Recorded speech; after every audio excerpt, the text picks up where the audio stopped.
Hello, and welcome to the Center Clueless podcast, the podcast that takes a day-by-day approach to politics. I'm your co-host, Billy Ray Brewton, and with me is... Erik Surwill, Schlubbus number 2, and also Hooper in the background. Yeah, you're fascinated by my dog in the background. He just annoys me. I love your dog, dude. I love the shit out of your dog, dude. It's the greatest thing ever. He's learned now that when I podcast, it's the best time for him to be a pain in the ass. Like all children. Exactly. And he thinks it's going to work, but he's slowly starting to figure out that I will look him directly in his beautiful brown eyes and go, "Fuck you." And I love him, but I will beat him to death with my evil glares. Jesus, it's taken less than a minute and 30 seconds for you to talk about beating your dog. That's good. I'm glad. That's right. With my glares, don't let anybody take that and run with it. I would never hit my dog, right. but I will demolish him with my evil glances. You know what's great is whenever you talk about the dog or being on a bed with you or all these, you get so stern in your conversation with me too. No, they have time when they're allowed on the bed and time when they're off the bed. Exactly. I'm like, okay. Yep. It is. I've had to set boundaries with these two, but boundaries are very important, especially with Basenjis. So I've had to set those boundaries as a dog owner. And I'll be honest. Sometimes at 2 a.m., I'm laying on the bed. Hooper will put one paw up on the bed, poke his little head up. He's obviously longing and pleading with me, Dad, can I be on the bed? And so I'll just lean down to him. I'll put his little paw in mine. I'll look him directly in the face, and I'll say, "No, fuck off." That's what I'm talking about. And then guess what? He goes right into the living room and goes right back to sleep. Motherfucker is hardly traumatized by my not letting him on the bed. Daddy dearest, the Billy Ray years. Exactly. We're going to be talking later about parents who are afraid of their children. I might be afraid of my dog. Right. There you go. Right. Well, welcome to another episode of Center Clueless. You're going to hear us kind of bloviate for a little while, and then we get to our very exciting conversation with Dr. Astrid Heger, right. Which I am very excited about. I can't say I'm excited to do it since we actually just recorded it. So we like to do things in reverse here. Yeah, it makes it easier. Lets us warm up before we come in here and talk to you all freestyle. I thought it was funny because Billy Ray sends me a task last night. It says, "Hey, write this. Write her introduction." I'm like, well, so then I had ChatGPT write the introduction. Then I rewrote it, and then I asked ChatGPT to clean up what I rewrote, and that's what you picked for me to use today, which I thought was hilarious. There's my new writing flow is ChatGPT, rewrite, and then summarize with ChatGPT. I've become already addicted. It's funny that you say that because about a week ago, I sent the president of our board, I sent him a very immediate message because I was working on a grant. They had changed some of the requirements, and I realized that I needed a strategic plan that had been approved by the board. Right. And so I emailed our president, I need this, and I need this by end of the day today. So what does he use? He uses ChatGPT. He creates this strategic plan. I can't believe I'm saying this out loud. Right. And he sends it to me, and I'm like, I had to make a lot of tweaks to it, but I was like, it's pretty damn good. It's a pretty damn good strategic plan. Right. And so here's the question. Does it really matter in cases like this? I don't think it matters. And it's just interesting because the information that I imparted about Dr. Heger later when we speak to her, it was accurate. It was accurate. Yeah. It was clear. I checked it, right? I checked some of the facts that it had said, and I went ahead and, like I said, added some that I knew. But man, it really, if the game of writing is to communicate to other human beings, I don't see a single problem with it. There are times where creativity is going to matter more, like in a novel or in a story or in a poem.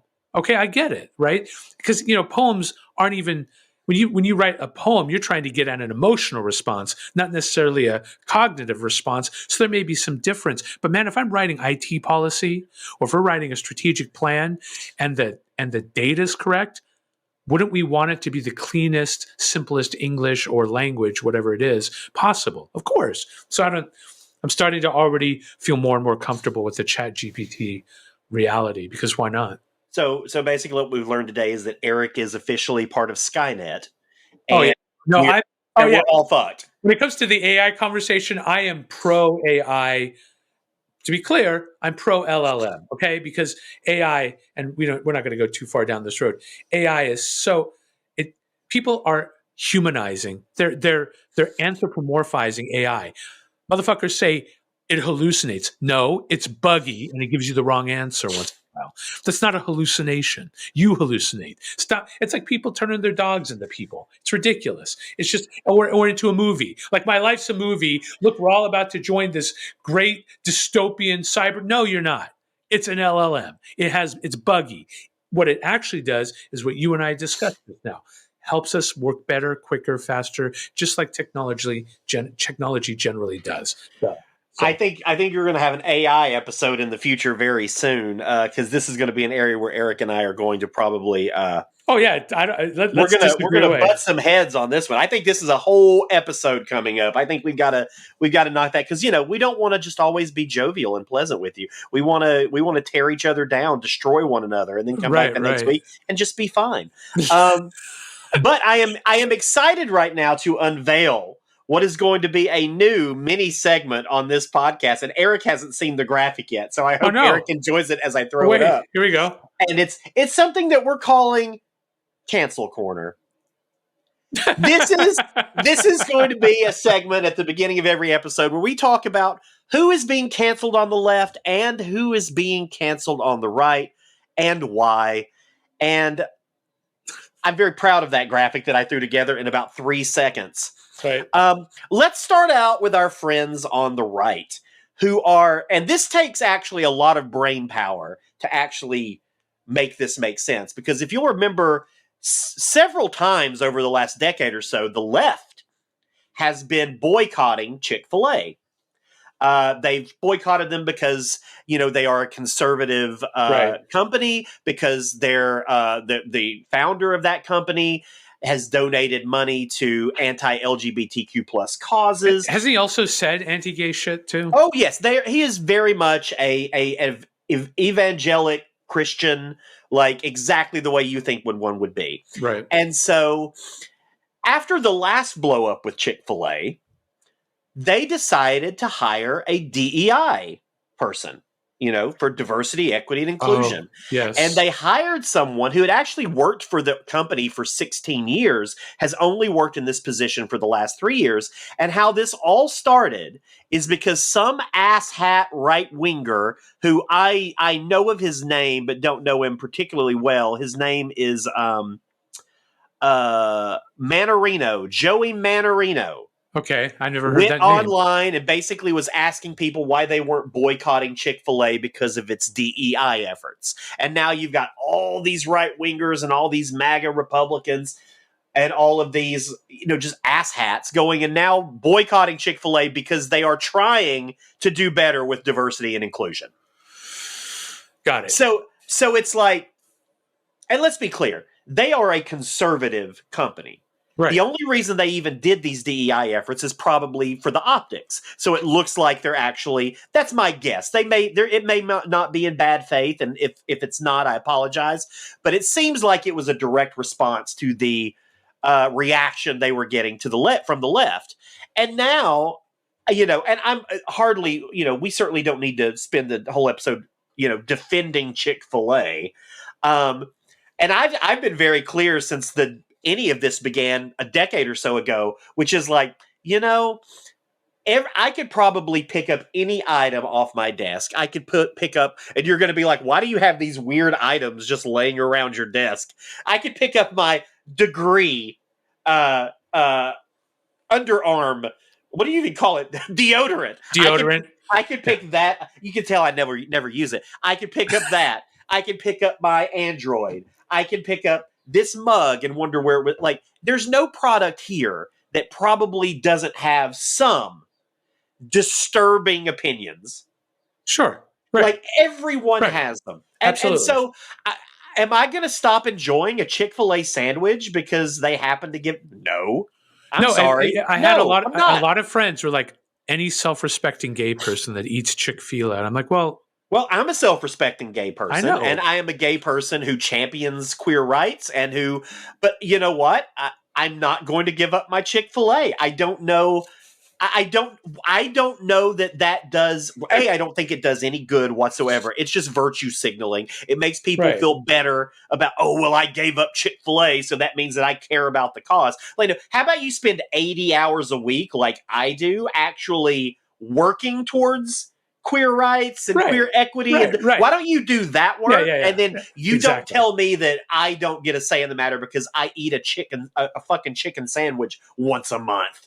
Yeah, it's been what it is. What it is that people want to be able to take power external to the existing power structures within society as it stands. So financially, that's always been, boycotting. This isn't new to boycott, right? No, not but at all. It's absolutely been more weaponized because of social media and because of the immediacy of news and all of that. It really has become a tool. And in some cases, like in Harvey Weinstein's case, getting canceled was appropriate. And he's now been criminally charged and convicted and is a person that deserved that. There are other people, like what was the comedian? And sorry, what was his name? Aziz Ansari. Yeah. And a chick had a bad date with them. He looked awkward. And he went through a cancel structure. I'm like, what the fuck is going on? He's still recovering from that. Like, what is going on? No, there's an idea now. Like, the idea of canceling, it started out with, I think, altruistic motivations, right? You mean recently altruistic? Yeah. In terms of, like, I'm thinking of, like, the Me Too movement. We're trying to hold these people of power accountable. But of course, very quickly, it devolved into, well, if we don't agree with this person 100%, let's cancel them. Right. Or if in the case of Me Too, right, there were a lot of people at the edges. I mean, even the stuff going on with Marilyn Manson. And honestly, when I heard the Marilyn Manson stuff, I was like, that guy's in trouble. That guy's going down because he is crazy. And I mean that as an opinion, right? Yeah. I enjoyed his music as I was younger. I enjoy it sometimes now, but I felt awkward even listening to his stuff when what was first asserted about him came out. And guess what? It's all falling apart. Yeah. It's completely falling apart. And you got to be like, hold on. And then when you find out that, like, it was engineered in the case of, and by the way, I'm talking out of hand here. I could be slightly wrong with what I'm about to say. Please let me know. But that it was an ex-girlfriend and her now girlfriend that had engineered so many of the charges against him. And so what it was is something that was a legitimate tool that was used against Weinstein as an example. And there were others where it was legitimate. Stuff that went on at Activision is immediately like, wow, man, just like crazy stuff that went on. And then a guy who, by all accounts, should be, you were like, oh yeah, of course, Marilyn Manson. Nope, there's nothing. And so I just think it was a way for people to take power that got out of hand. It just got out of hand. No, it absolutely did. And look, we talk about virtue signaling a lot, but you got all these like transparent motherfuckers too out there. Like, you know what?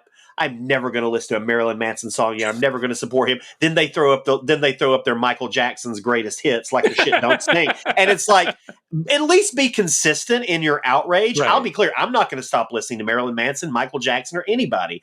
But like, be consistent at least in your fucking outrage. Don't just jump like because nothing's worse than a hypocrite. And at least be consistent. Yeah, like, and I haven't dove enough into I did read about, how much it had fallen apart because I had the same reaction as you. And I'm someone who I do consider myself a fan of his music. Right. I followed it, was like, I was like you. I'm like, oh, this motherfucker's done. He's gone. He's over with. But now you read more and more and it's like, maybe not. Like, we have to accept, if we can accept that we live in a world where there is a distorted power balance and where people in power can take advantage of people who are not in power. We also have to live in a world where people who are not in power might go out of their way to take down someone who is in power. for Right. whatever fucking reason. Right. Both of Yeah. those worlds have to exist at the same time, and we have to pay enough attention to both of those worlds. Like, we have to treat, if someone comes forward and saying that they're the victim of abuse, we have to treat that seriously. We Sure. need to investigate that. Right. But at the moment that we realize it's bullshit, we need to do a far better job of being like, oh, by the way, that was bullshit. Yeah, but the problem is that, and this goes to actually several things we're talking about today. I think part of the problem is that because of the polarization that again comes with social media, comes with the current news cycle and how it works, people don't want to hear about stuff when it doesn't meet their current political or social standing. Like, there's still people claiming that what's going on with Marilyn Manson, that he actually is still guilty, and you're like, no, like, there's no guilt, and it's slowly falling apart. Maybe some of these other things will stick. It doesn't look like it's going to. And why is it now that we're going to go ahead and continue to try to cancel him? Because it now doesn't fit your tribal feelings about it, right? Your issue. And you see it with so much else where, it's just, I think it's part of the polarization, part of the tribalism that doesn't allow people to clear up the mess that they may have started or created around someone's canceling when they turn out to be wrong. They're like, well, it was still right? It's not even, you know what I mean? It's not even about facts anymore. It's just about what side you're on. Yeah, people are not willing to admit when they fucked up and when they've made when a wrong accusation has been made. And yes, I understand. And I say this a lot: innocent until proven guilty. And I always get, well, that's not actually in the Constitution. Like, no shit. I'm aware that those words are not in the Constitution. But if you read the Fifth and Sixth Amendment, that's pretty much what they're fucking saying, asshole. Right. And beyond that, come on. We all see it as an ideal. Like, to make up that not everybody has innocent until proven guilty in their mind as an ideal, right? Like, it's the free speech thing. Well, I'm not saying government should stop speech. I'm just saying that we should no, you're still trying to suppress speech. Stop with the qualification, right? And look, well, it's not in the Constitution. So fucking what? And look, I'll be consistent on it too. I've even said on this podcast before, in talking with Donald Trump, like, they tried to get him before. They tried to impeach him. He didn't get convicted. He's not been convicted of anything. He is innocent until he is proven guilty, whether you like him or not. And like, I'll fight for his right to be innocent until proven guilty, just like I will anybody else's. Right. Like, and the reality is impeachment is a political process anyways. Exactly. He still wouldn't be legally. Sorry, go ahead. I interrupted you. No, but that's where, so we've kind of talked about where the right is on the canceling side. And this is actually going to get us back into what Erik thought was just going to be a lighthearted one episode discussion at the last episode, which is who the left are trying to cancel right now. And let's be fair, they've been trying to cancel him for a while now. This isn't a new thing, but as we get closer and closer to the release of The Flash, we're seeing more and more people come out like, oh, I'm not even going to watch the movie. I'm not going to go see this movie. I'm not going to go give money that could conceivably go into Ezra Miller's pocket. I didn't know that he was trying to be canceled. How is he trying to be canceled now? It's just a lot of like film bloggers and film journalists and like people going on Twitter mainly. So it's like, when I say there's a concerted effort, it's a concerted effort in the extent that, like, a bunch of like hyper woke leftist Twitter film fans are going at them. But I was reading someone that I follow on Twitter earlier today, and and this is someone who I follow regularly and whose work I respect. And I read them, and they were generally like, well, I've just come to the conclusion that I get to not stress out now because there's no reason for me to go see this movie. There's no reason for me to support him and give them, or excuse me, them, and give them money or blah, blah, blah. And I'm like, they're right. Like, there's no impetus on them to necessarily do that. But I guess my question would be, like, you're standing ground. I've said this in the last, you're standing your ground on this one person who may or may not have done this thing. They haven't been convicted of a lot. So it's like, we're still in that innocent until proven guilty camp. And so you're going to hammer down on this and just disregard the hundreds, if not thousands of other people who also put their time and talent and energy into this film. So you're going to slight them because of this one person. How is that fair? Right. It's not fair. Sure. It's not fair. No, it's not fair. And what's funny is he's getting the full support of the director and producer, was it Yeah. the Muschiettes? Oh, yeah. They've come fully out in supporting strong him. support of them. Yeah. Saying he's going to do the sequel if there is one, all of that. So, I mean, and you know what, to be fair, I honestly probably wasn't going to watch The Flash just because I'm a Marvel guy, right? Not that Yeah. right. But, I don't think that I actually care that Ezra Miller's getting a job, and maybe that will help keep him centered. Maybe being in the public eye will give him some space. You actually did pull me to your side on the Ezra Miller discussion Yeah. before. I still find his countenance and how he expresses Oh, I do themselves too. to I be do too. fucking annoying. I keep burning his pronouns coming out as turfs today, Bill. But I mean, I don't want to see them lose everything. I don't need that. They're Yeah. a douchebag. Fine. There's lots of douchebags in reality, and not all of them deserve. But we to lose also their don't shit. know if they are just a generic douchebag or if they are a douchebag based on I still don't. You know what? extenuating Honestly, factors. I still don't think they're a criminal douchebag Yeah. in their case. In the case of Ezra Miller, I just think they're a general douchebag. I've heard all the stories about the kidnapping. Meanwhile, that person, the person that he supposedly kidnapped, has not come out in support of their parents' accusations. So No. that's the most serious thing. Sure, there was other stuff that went on, but that was Yeah. adjudicated, right? They got arrested. They've gone through court. They've had it. So yeah, I don't know. So I didn't realize though that it was ramping up once again for them in their mess in their life. Yeah. Yeah. Well, I think they're going to get past it because like I said, I don't see this isn't like we're comparing apples and oranges by comparing what's going on with Chick-fil-A versus Ezra Miller. They're not even close on the same scale. Right. And the right's also feeling pretty emboldened right now because they got Bud Light to change course. They got Target to change course. So they're feeling emboldened at this point of like, oh, we can just keep going after these companies that we don't agree with. But let me, I don't know about the Target mess, but honestly, on the Bud Light mess, Bud Light has classically been a brand that targets a certain segment of the population. Was this really Bud Light trying to? Because I saw that they had the interview with that with the person that was the brand manager, I believe. That's what her name. That's who she was. Can't remember her name. Where she basically was talking about how this was a brand in decline and this was an attempt at rebranding. I don't know if that's correct or true, but isn't it like? It almost seems like it almost seems like trolling to me, right? Like, here, let's go into this brand, which we know is a conservative brand, and we know that conservatives are generally resistant or antithetical to transgendered rights. We know that. But here, let me just slap that on there and see the explosion. What in your mind, what the fuck were they doing bringing Dylan into that mess? Because really, in the end, the transgendered individual who they brought into that mess, they got most of the hate. Well, because I think there's a misconception there, though. I think there's the misconception that like these types of alcohol brands are inherently conservative because they're not.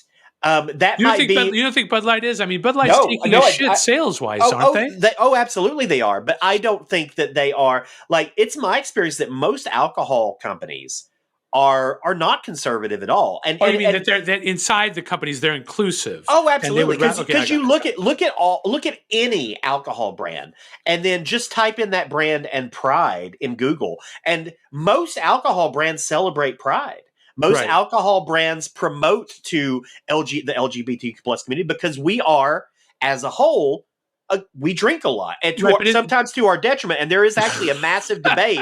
No, there's actually a massive debate going on in the queer community right now about whether or not the queer community needs to sever ties with alcohol companies because it is actually causing the community harm. But then again, we get into the place of like choosing like a lifestyle for someone else, which I am not in agreement with. But, and so I got literally, I'll just use this as a quick example. I had, so as folks know, I run a pretty massive, very progressive queer film organization here in Seattle. I say massive. It's 2 people on the staff. We're not massive right now, but we do a lot of work. And I had someone who had previously volunteered and worked with us before, who were not coming back to work for us. And they cited their reason as they didn't think that we were taking a good enough look internally as to why we're still using alcohol sponsors, that we should not be using alcohol sponsors because of the harm they've done to the community. And I didn't respond to them, but my thought was, so you want us to take 3 different companies that give us large amounts of money every year to sponsor us, to help with queer causes, to help with what we're doing. But we should stop taking their money and cut ties with them because 1 out of every 10 queer people that drinks their product might get addicted to it. Wait, so you think that alcoholism sits at below 10% in the queer community, or is it higher? I don't know. I'm literally just talking out of my ass with that. I don't know the exact numbers. No. But I'm So, like, that's an important number. But right? it's like we should abandon that because of no. Like we're adult human beings. We can choose for ourselves what we want to do. If we want to drink, if we don't want to drink. Like I don't need to be everybody's like overlord telling them we're not even going to give you this option. Right. Well, you know what it is? That's the new Puritan. It's the new Puritanism. That's the thing. It's weird for me is when I started my life, the Puritans were religious primarily, right? Yeah. Like that was who you saw. Sure, there was ironically now I kind of look up to some of them, but you had the religious Puritans. You sort of had that white Anglo-Saxon Protestant stoic guy that I actually kind of looked up to. And in fact, maybe even try to emulate now. But that Puritanism is now it's now spread to both sides. Yeah. And it's in the extreme on both sides. And so the person that asked you, this is a person that's an extreme leftist?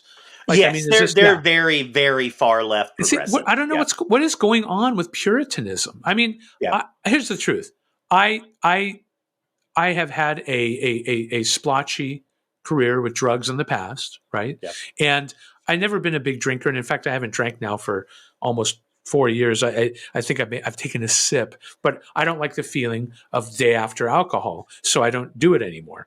And the thing that's crazy is that works for me. I'm certainly not giving a shit what anybody else is doing over here. Like, who cares? But man, there are a lot of people that are like, well, there's damage being done to this community by X. Well, hold on, right? I mean, what do you like? And just like you said, is every community now going to come up with a set of behavioral, a set of behavioral, like list of shit that you should do. Here's the behaviors you should engage in. Yeah. No, man. The trick is, are you showing up? Are you providing value? Are you providing joy? Well, rock on, man. Are you getting drunk every night? Fine. If that works for you. I know that doesn't work for people in the long term, but how many people do I know now that get drunk or high or something every day? There's quite a few. And guess what? So what? Well, yeah. And look, and we're going to have a conversation later with Dr. Heger about fetal alcohol spectrum disorder.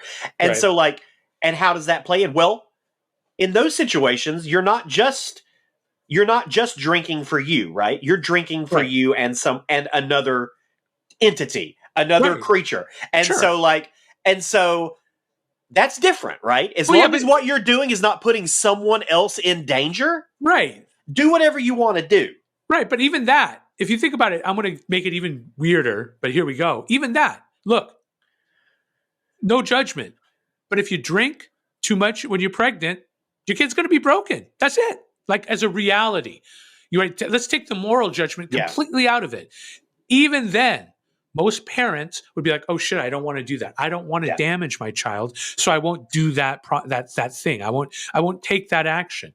Yeah. But the Puritanism I see, it pretends to talk about effects, but what it's really doing is governing behavior, controlling behavior. It's really, to me, another authoritarian expression, and it's very odd to me, honestly. No, I absolutely agree. Oh, look, we're in agreement. How shocking.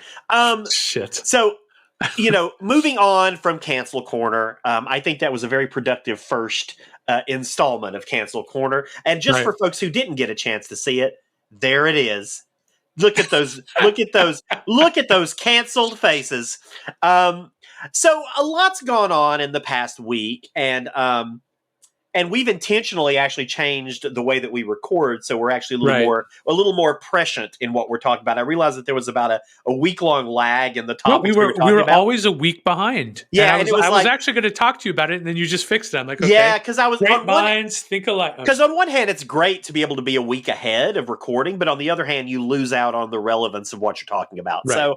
So a lot's been happening lately. I'll start with this because I just read today.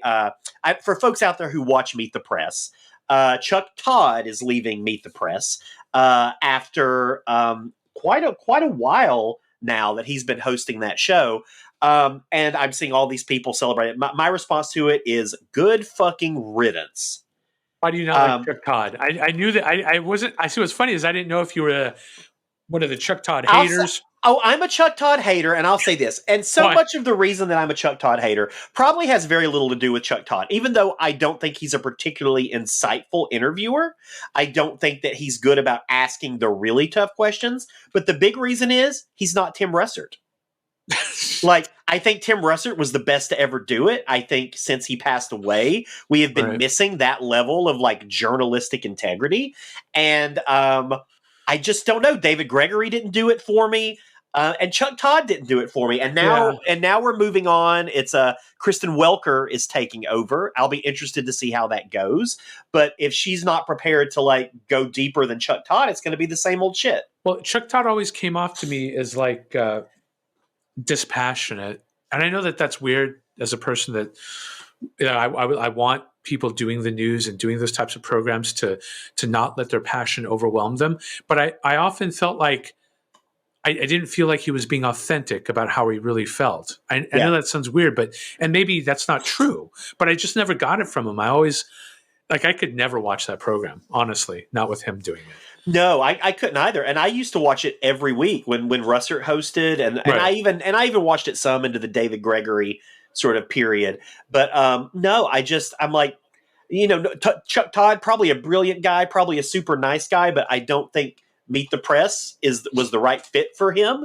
And so I'm interested to see it hopefully go in a different direction, because I go on these benders. Usually I'm very stoned when I go on them.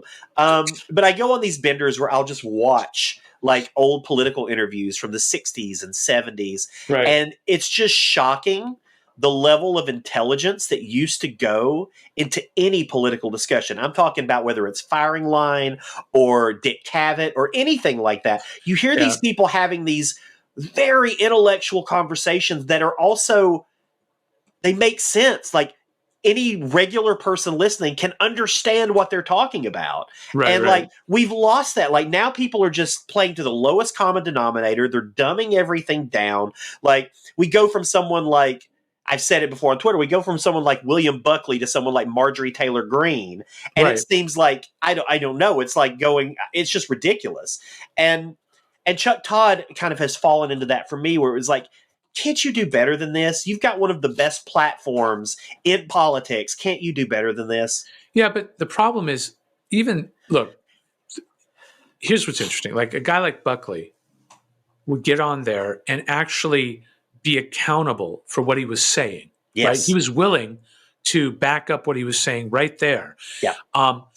Even, what's funny is I kind of felt like, and I'm wrong, I'm going to tell you I'm wrong, but I thought Mehdi Hassan, I thought he was going to be like a William Buckley type, but from the left. But honestly, in the end, he's punked out on stuff that he's claimed, and he stretched it, right? Like there's something that had to do with crime rates between whites and blacks, which I think is an odious discussion anyways. But he completely lied about so for instance, in this case, when measuring something like that, you would measure per capita. That way you can account for the difference in population. But instead, he touted a rate of violence from whites that he then said was greater than the violence from blacks, but not on a per capita basis. That whole argument we're not going to get into here because I'm just not doing that right now, but he basically bullshitted. And it's sad because I'm like, Buckley wouldn't have done that.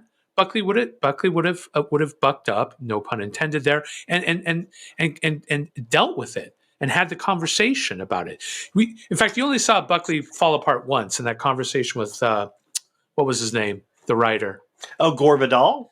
The Gore Vidal Yeah. conversation where he said he would knock him out. Oh, yeah. I'll Well, that's the sock you and thing. you'll stay plastered. That was the only time you saw him act crazy, and even then, it still looked like polite crazy. Well, for a while there, I was like, maybe Eric and I should do a new series where each week we watch a William X. Buckley interview and then just comment on it. Because I'll be honest, I am like, obviously, I'm fascinated by William F. Buckley because, I mean, I disagree with so much of what he disagrees with on a political spectrum. Right. But I have so much respect for someone who can go into a conversation with such confidence. And they have that confidence because they're very well educated on the topics. They're educated enough where they can riff and they can improv and they can go down all of these tangential alleyways and still have that confidence because they've done their homework. Yeah. And they're not intimidated by whoever is across the sea from them. They're not. And I look at what I consider to be the great debaters like William F. Buckley and Gore Vidal, and throw someone in that I also admire like Christopher Hitchens. Right. Like they had that ability to just eviscerate you no matter where you went. Right. And like if they had any kind of basis, they had you. If you were saying something that they could pick apart, you were going to get picked apart. And I miss it as well. There are people out there. They're just not people that are. They're not at the top. They're not at the pinnacle now. But there are absolutely people out there who can debate like that. It's funny. There's he's a streamer, Steve Bunnell, Destiny. Like he started playing video games. Like this was a StarCraft guy, and he's developed into a debater. I've watched him shut down people, fairly big names that won't even talk to him anymore, right? And and actually I enjoy seeing that. I enjoy seeing the new media coming up around that because that's what you want. You want people to bring facts, to discuss facts. Yeah. And what ends up happening now is you have people coming in talking about their feelings, their truth, right? Their truth. Get out of here. I'm not saying that people don't deserve to have their truth and their story. But a story is not a fact necessarily. Your story is not anybody else's story. Right. And so like it's people pretending like their story speaks for like the masses. And it's like everybody's story is unique. It's like a fingerprint. Nobody's story is going to be the same as someone else's. So anybody who's trying to do that is starting from a very disingenuous place, I think. And I miss the time of discourse and like and because people are like, but like people back then could go out and have a drink together. Do you think Gore Vidal and William F. Buckley went out for drinks regularly? They did not. Nope. They vehemently could not stand one another, but they still had enough respect for one another to be able to get into a forum where they could debate issues and go at each other. And I don't see that anymore. Like I just don't see it. And unfortunately, like most of what I consider to be like the very eloquent speakers right now are on the right. And they're not people I agree with at all. Like I don't agree with Jordan Peterson. I think he's kind of a schmuck. But you know what? He's really good in debates. He's a really good person. He's an intelligent person, whether you agree with him or not. And a lot of people attack him as if he's being unintelligible, or you'll see people attack him for crying, stuff like that. And you're like, yo, man, what about dealing with the substance of what he's saying? Yeah. Because you don't have to agree with him. I don't. But I can still at least appreciate how he's able to make a case and how he is able to formulate his ideas. Right. And that's what I miss is people who actually put more, because most people who pop up on one of these quote unquote talk shows, they'll show up and probably have been debriefed by their people. They probably gotten the questions in advance. They know exactly what they're going to say. Like I miss like the Buckley firing line stuff where you realize when you're in there, these guests have no idea what they're going to be talking about. There's a really great episode with William F. Buckley and Muhammad Ali that comes across. It's right after Muhammad Ali has gone through all the legal stuff and has been banned from boxing. And it's a really amazing back and forth where you can tell Muhammad Ali has no clue what they're going to be talking about, but he's able to like carry that conversation like it's nothing. Like he can go down all these alleyways. And he did. And he does it brilliantly. Very effectively made his point to someone. I think he made that in the conversation, I believe the same conversation that you're thinking of. He effectively made his point to Buckley, right? Absolutely. Buckley didn't dispute what he said. No, in fact, he may have opened Buckley's eyes. Yeah, and so long moral of the story. I missed that. That's the moral of the story. But I do want to touch on a couple of other things because something that did just happen recently was the anti-drag ban that was passed in Tennessee has been ruled Right. unconstitutional, which we knew was going to happen. U.S. District Judge Thomas Parker, who, let's be clear, was appointed by Donald Trump Yeah, Trump to the appointee. bench. Right. This is what he said. There is no question that obscenity is not protected by the First Amendment, but there is a difference between material that is obscene in the vernacular and material that is obscene under the law. Simply put, no majority of the Supreme Court has held that sexually explicit but not obscene speech receives less protection than political, artistic, or scientific speech. Right. Right. And my response to that is, duh. Right. Right, right, Like, but I duh. mean, there's mess in there. But the one thing I will say is, just like this, all of the other stupid laws that are coming up, whether they be laws championed by the right or laws Yep. championed by the left, they're all going to fall. Yep. Every last one. Yep. What's crazy is the unfortunate reality about the American system is it's going to take time for all of these lawsuits to work their way through. But Yeah. when all is said and done, I feel pretty confident now that you're going to see free speech win. You're going to Yeah. see people look again when it comes to a drag queen reading a book to a child in the way that it was actually meant. Nobody's going to care about that except for some parents. No. And those parents, by the way, should be allowed to opt their children out of that conversation. Absolutely. But what you actually saw, some of the were like people were like posting that one, because there are people that went off the reservation with that, where there were people doing essentially stripper performances in front of children. Those might be obscene, but you don't have to change the law for that. The law already exists for that. It's obscenity laws. They already Yeah. exist. Go apply those. But instead, we're going to make it into a broader societal, societal attack Yeah. on the left, on an expression of the LGBTQ community, right? No, I don't think you or anybody else I know is saying that people should be doing strip club antics in front of children. Not at That's all. ridiculous. The fact that Yes. it's No happened, one is. No the one fact is. that, but the fact that it's happened is, of course, true, and people can go after that with obscenity laws.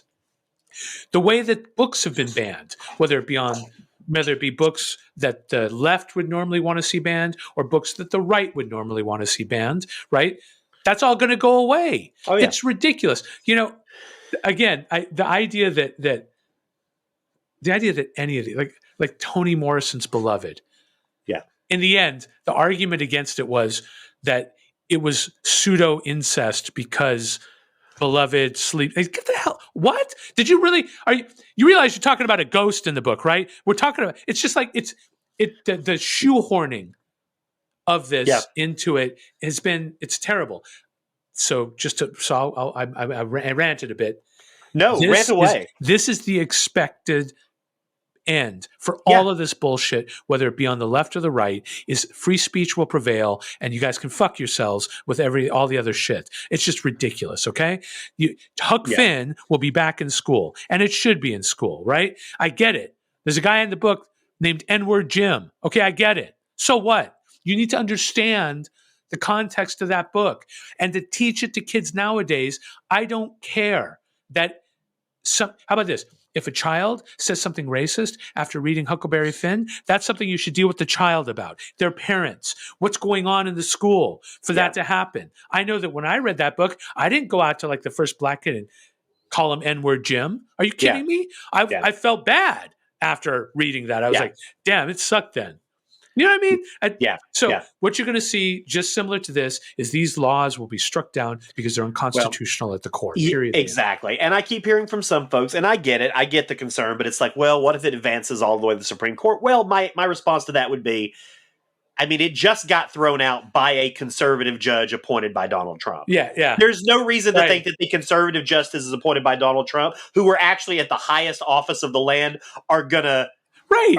They're going to do their jobs. So you see a lot of people on the left, they're like, just wait for it to get to the Supreme Court. They're just Exactly. I'm like, come on, how do you? I'm like, that's not. I'm like, you don't have any evidence that that's true. No, And and then you when can people, look. You can disagree with Brett Kavanaugh and all of these new conservative justices. You can disagree with them all you want, but at the end of the day, they do have a job to do. And I may be in the minority here, but I'm going to give them the benefit of the doubt yes, that they are going to vote the way that they are being compelled to vote based on the Constitution. That's not always going to work out the way we want it to work out. right. And everybody wants to point to the abortion decision, but even Ruth Bader Ginsburg said that it was bad law.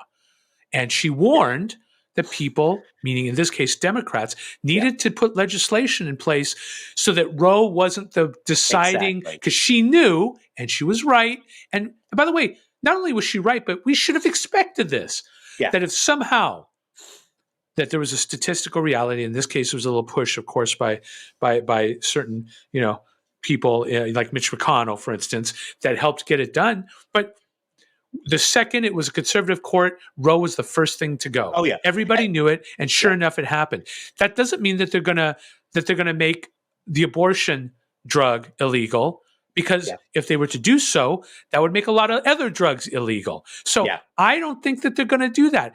Every single far left or more aggressive leftist that I know swears to me that the abortion drug is going to be made illegal.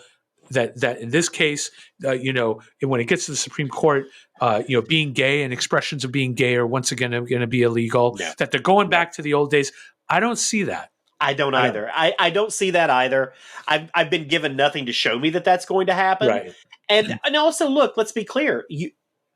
The abortion, because I don't think we're living in a time right now where we're going to see another abortion, we're going to see another Roe v. Wade type abortion. Like, we're not going to see that anymore. No. Like, it's going to be for the foreseeable future on the state level. State by state, right. Yeah, and we're going to have to wrap our minds around that, as much as that's going to suck for a lot of people, and it will. And I'm not suggesting that people who are fighting against it shouldn't keep fighting and protesting. Like, you do whatever you feel compelled to do. But we do need to start wrapping our minds around the fact that this is going to be on a state-by-state basis for the foreseeable future until we can get enough of a majority in Congress to actually pass it into law. Right. And by the way, that's how it was designed too. Don't look now. The federalist system was designed to run just like this, meaning each state would have the ability to create laws that governed how things went on in that state, with very few exceptions, right? Yeah. Look, I would support personally national abortion legislation. Yeah. The thing that you got to ask yourself is, if you support it on one side, it's supportable on the other side. So, to be fair, maybe state by state works out in this single case. I don't know. We'll have to see. Yeah, I think we're going to see.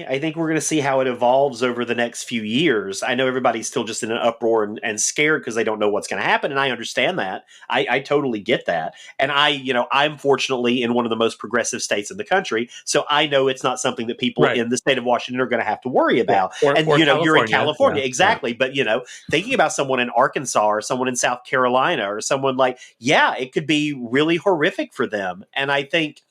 But I think, again, though, we've got to start wrapping our minds around the reality of the situation. And the reality right now is it's going to be on a state-by-state basis. There are going to be a lot of people who suffer because of that.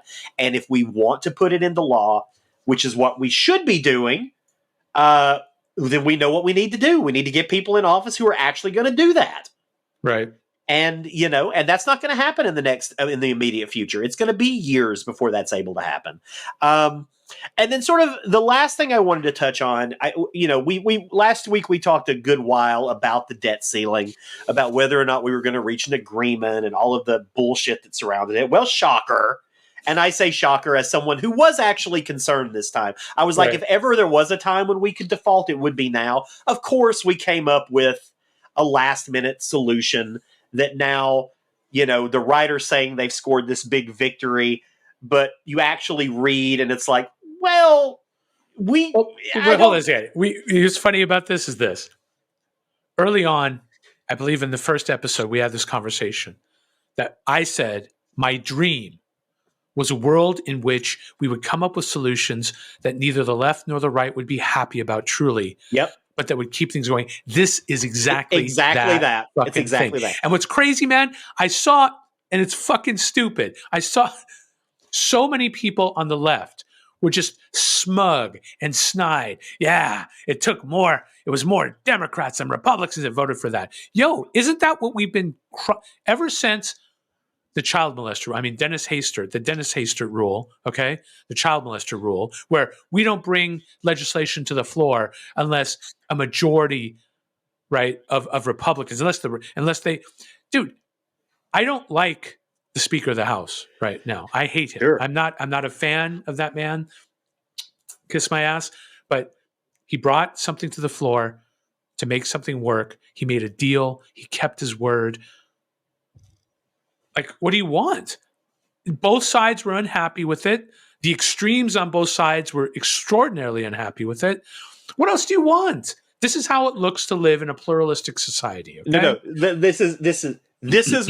This is what compromise tastes like, motherfuckers. Right. And it doesn't always taste good. Right. Everybody leaves disappointed, and you know what? It's okay for y'all to be disappointed as long as we are benefited by it. Right. Because that's your whole fucking job. Your job is not to leave a meeting feeling like you won or that you conquered somebody or that you got what you wanted. Your object is to leave a meeting having done what's best for your fucking constituents. Right. And sometimes that doesn't taste good. Right. But you know what this betrays? What this betrays is that both sides want to see pain. Yes. And discomfort visited on the other side. And what's interesting about this is both sides have elements of win in the compromise, and they're both trumpeting that. And that's what you should do. Exactly. But I see an enormous amount of angst on both sides because they didn't visit enough pain on the other side. That's exactly what it is. How ridiculously tribal can you be? How ridiculously, honestly, I'm going to say it. Here we go. How ridiculously anti-American can you get? Than that. Yeah. Get the fuck out of here with your shit. What we got is a system. There's parts of it that I'm not into. I think that we should raise taxes on people who are making more money. I think we should, for instance, reverse the tax cuts from the Trump era. But there are people on the right that think that I'm an asshole and I'm trying to steal their money, right? And I get that. But guess what we got? We got something that keeps America going. Yeah. And we have to be on Team America. No, I mean, I'm getting weird, but we do. This is where we live.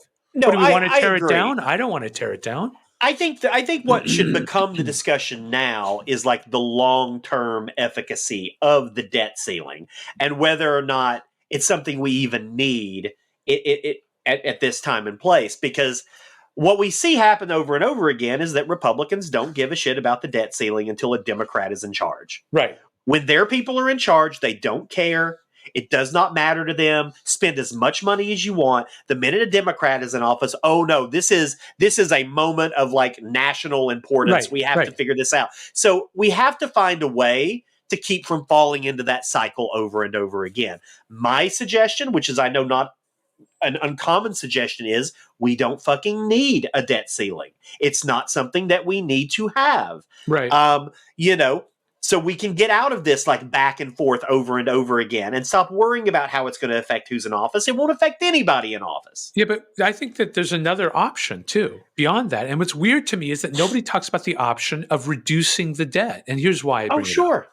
Yeah. What I know, and what I think anybody knows that's had to deal with large amounts of debt in their personal life, the more money you spend on existing debt is the less money you can spend on your cash flow for getting your life taken care of. And so the fact that we operate on such a large debt load means that money that we could use for research, for homelessness, for education, anything gets sucked up into, and you end up paying more now for money you bought or that you borrowed in the past.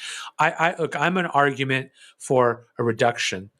I'm very libertarian on this, actually, which I didn't realize I was. I don't even understand why we're having debt.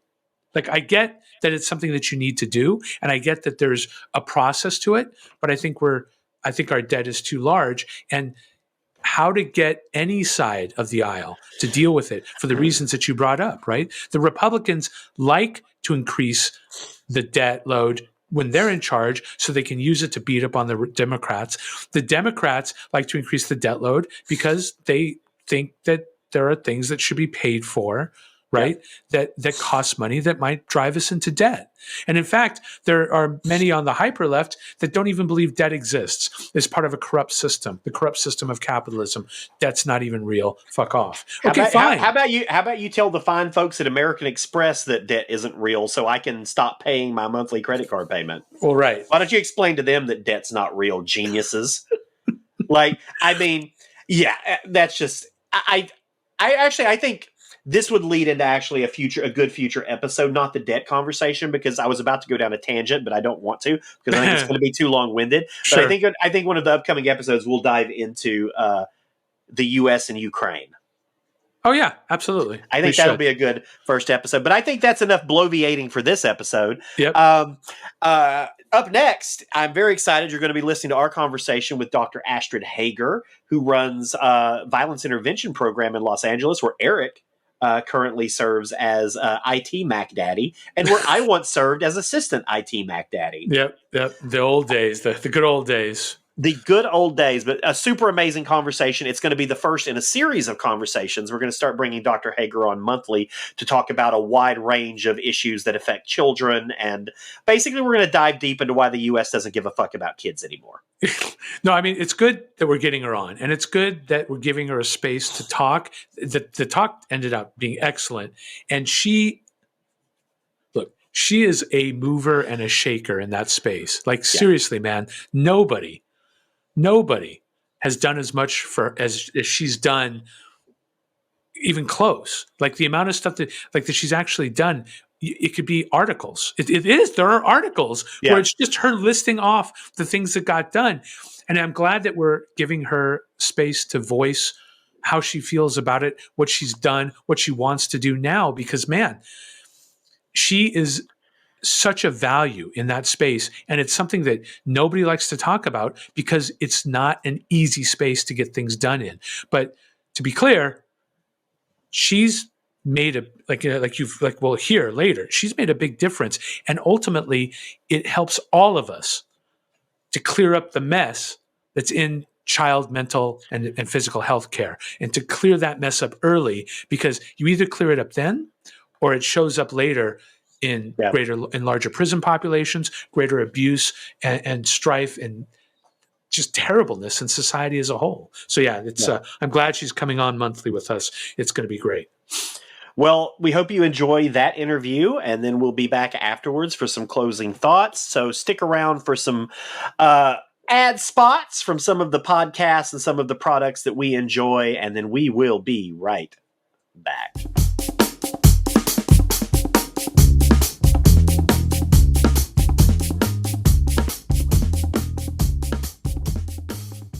All right, our guest today is a global authority on child abuse and forensic pediatrics. She established the pioneering violence intervention program, originally known as the Center for the Vulnerable Child, in the 1980s. She's an innovator in women's health, founding one of Los Angeles' earliest women's violence clinics. Dr. Heger also helped create a leading program for studying and treating fecal alcohol spectrum disorder. As someone who works closely with her, I can vouch for her unyielding commitment to improving children's health and supporting families. Please welcome Dr. Astrid Heppenstall Heger. Welcome. Good morning on this bright and overcast day in Los Angeles, right? Sunday, yep. And here it is an unyieldingly sunny and beautiful day in Seattle. I would trade it in a heartbeat for just 30 minutes of rain. Yeah, well, there you go. I can understand that. I've been there for many months, and we had a few more than 30 minutes of rain this last year. That was very nice of you, Erik. I appreciate the introduction. I certainly will tell you that any path that I walked in where I am now and what I want to advocate for and what I feel to be essential in protecting children started with my learning from my patients and then from a system where you queried where are the gaps? Like why are we not protecting kids? Are they valuable enough that we should protect them? And I think that that's where I'd like to go today, maybe, and talk Yeah. a little bit about why it's important and the pushing the hard button versus pushing the easy button. It's always a hard button that ends up getting the results. And again, those of us who are in the field of child protection cannot do this any longer by ourselves. We live in a bureaucracy where children are maybe a luxury, maybe certainly not important enough to invest in, and then if we as a society don't invest, I shudder to think of how much further down the slide of society can go. So I'm not sure exactly how to start. I can talk a little bit about why I did what I did, and Well, I mean, yeah, that would help. But the reality is, even doing that opening, there's so much. Like I could have just read an article, and I think I know that today we're going to focus on some of the stuff with DCFS and how that works. But why don't you go ahead and start? Yeah, with a bit of Yeah. a introduction I for might yourself. And I might have a broad question to sort of get us there. And that might be a good sort of Mhm. starting point, which is because I'm curious from your point of view, and this feeds right into what we're talking about today. In your mind, Mhm. when was the turning point when the United States stopped investing in the future of our children? Oh, that's very interesting. I think that it's like a bell-shaped curve. There was a time many, many decades ago where we didn't invest much at all. We didn't have any laws protecting them. We had better laws protecting animals and kids.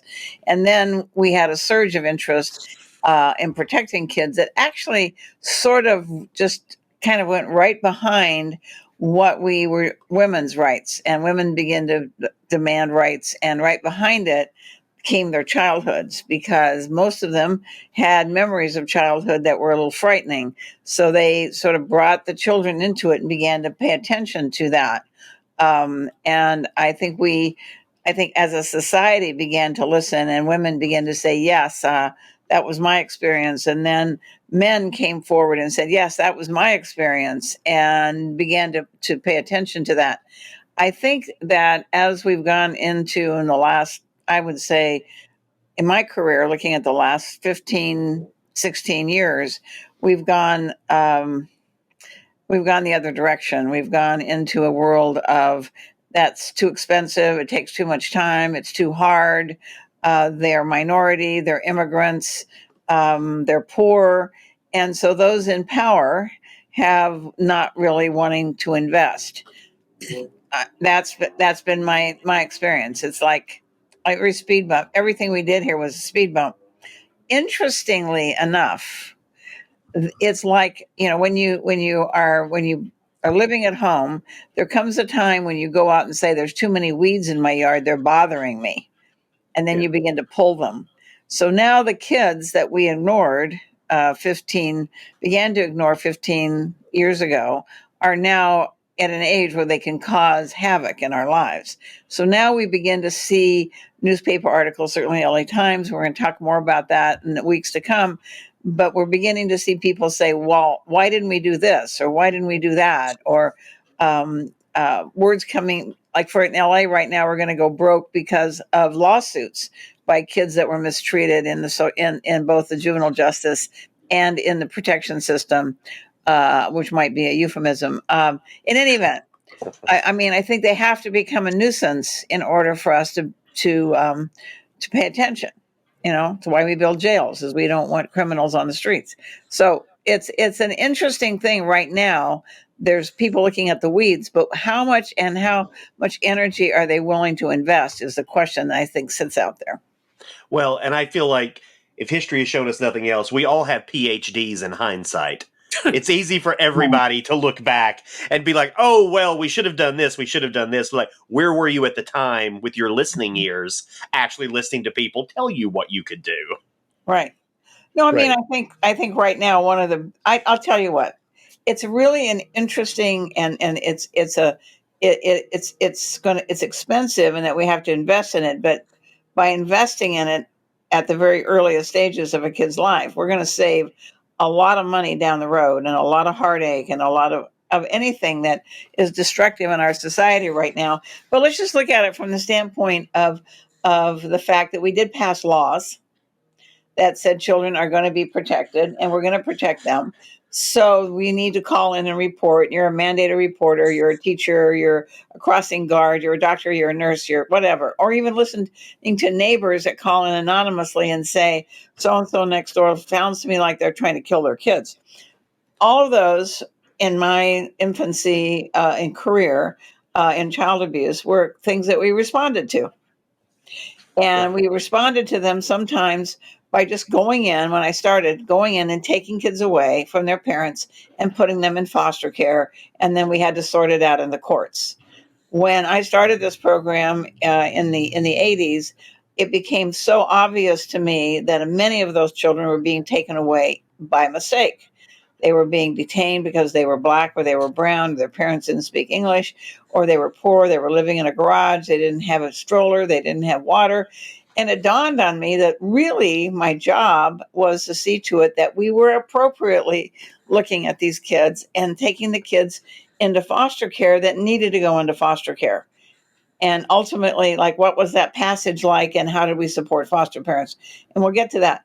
But at that moment, it was somebody had to be available to see these kids at the moment. For example, I'm beginning this program at USC, and I get a call from a judge's from a child from the children's court saying, I have this kid here. It's been in foster care for 8 months because she's 8 years old, and on the way home, on the way to school one morning, she had blood in her underwear, and they called in a report and said, we need to make sure she wasn't raped at home.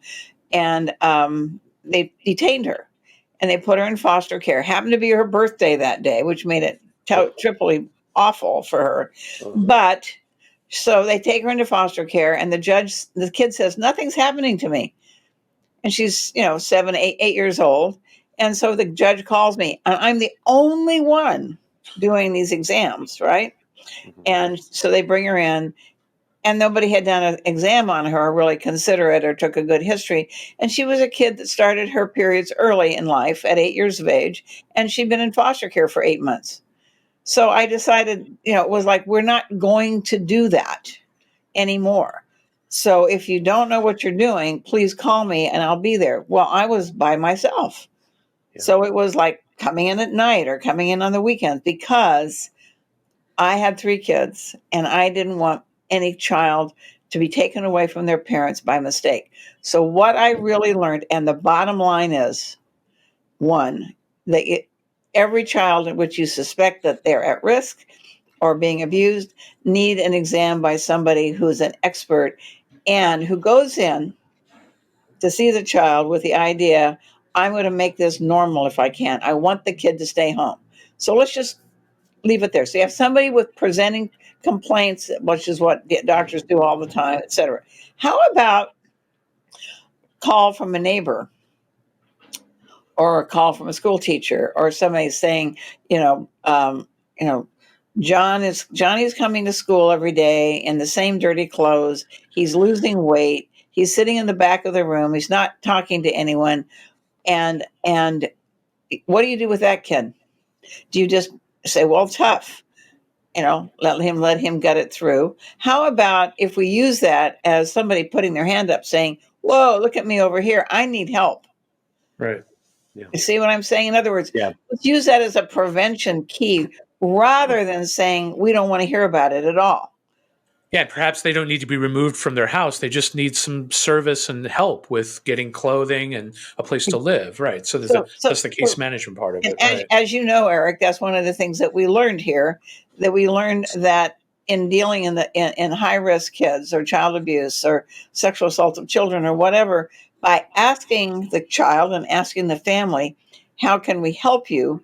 We are able to use our resources, and that's how we grew, and that's what we do.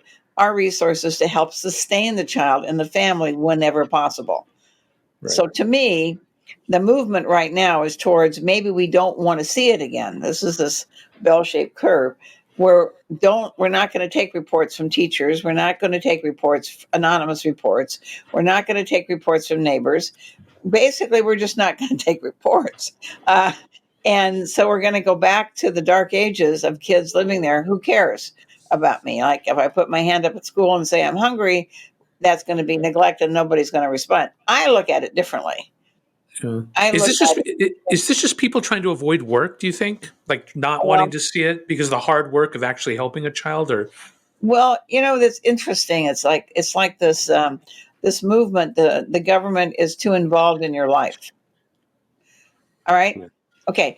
Now I'm an adult, and if I were at risk, I know that I could figure out how to find help, or, I have a voice, and maybe I need help with my voice, and that's true for people of all ages. But a child doesn't have a voice. Yeah. Okay, the child really is invisible until they start preschool or school. I mean, we don't know what's going on with that child until somebody sees the kid, right? Yeah. And so therefore you end up with saying, why not use that opportunity to swoop into that household with a positive attitude of how do I help you, and then doing what's needed and for that kid to be safe. To me, that's where society comes in. That's where we need to build villages in the community whereby the people that are living there are paying attention to the others around them and figuring out what they need. Um, I mean, I can give you an example. Years ago, the Department of Children and Family Services, DCFS, brought a mother and 3 kids into my office. She was from Arkansas. She had gotten on a bus in Arkansas to run away from home because she was being abused at her house. She was all of 16 years of age, and she got on a bus and she was coming to LA. She had no money. She's sitting on the bus, and this lovely 46-year-old Hispanic man who didn't speak English was sitting next to her and shared his lunch with her. And when she got off the bus, she had no place to go. He took her home, and they lived as common law husband and wife for 5 or 6 years before I saw them. They were reported, because she has 3 kids, almost no language between them because English and Spanish. She had not been to the doctor with the kids. She didn't know how to do that. And she had 3 children and no stroller. And she needed to get to the store to buy food. And so she took the baby, put a soft tie around the ankle, and tied him in the crib while she took the other 2 kids, 2 hands, 2 kids, so she could get across the street safely with the kids. Meanwhile, the child's screaming. DCFS is called, and they're going to take all 3 kids away. What would fix that for that mother? Several things. No more isolation. But how about a double stroller? Yeah. Instead of foster placement, all she needed was access to services, but right away she needed a double stroller. So my recommendation was, what are you doing? right. Instead of making her wrong for it, just help her out. Yeah, I Right. totally get So, it. so Eric, that the motto at VIP is, how can I help you? Whether it's kids coming in the door, or whether it's foster parents coming back, or whether it's the ongoing mental health services, the basement of this building is chock-a-block full of clothes and food and other things. Plus, we have a support group called Heart that raises money for us that helps us pay rent and utilities and basic needs. I mean, orthodonture, plastic surgery, all that stuff that goes with it, so that kids have a chance. It's not turning them away because it's neglect and somebody's poor. It's saying, oh, you're ringing my doorbell, and I'm going to answer the door and say, how can I be helpful, rather than being punitive. How Yeah. how do you think that? So has DCFS gotten better or worse, or is it also in the bell-shaped curve over the years in assisting you with this? Because they're usually, or at least for a large portion of the patients seen at the violence intervention program, they're bringing them in. Has it gotten better? Has it gotten worse? Or is it the U-shaped curve that you're talking about? Well, there was a dramatic change in how things happen, and wonderful change that happened in this county years ago when I realized that I had to be in partnership with them, because they figured out that they could call me and that I would answer their questions. And that was like 24 hours a day. So I said, let's get outstation social workers in the clinic so that they can help getting the people in and help aid in communication. That was step one.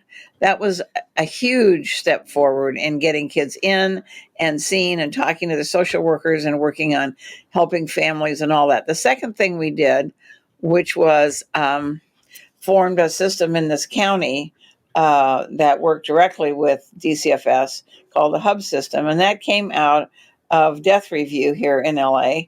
And sadly, I used to be there every month for a death review of children who'd had untoward deaths, usually at the hand of a caretaker.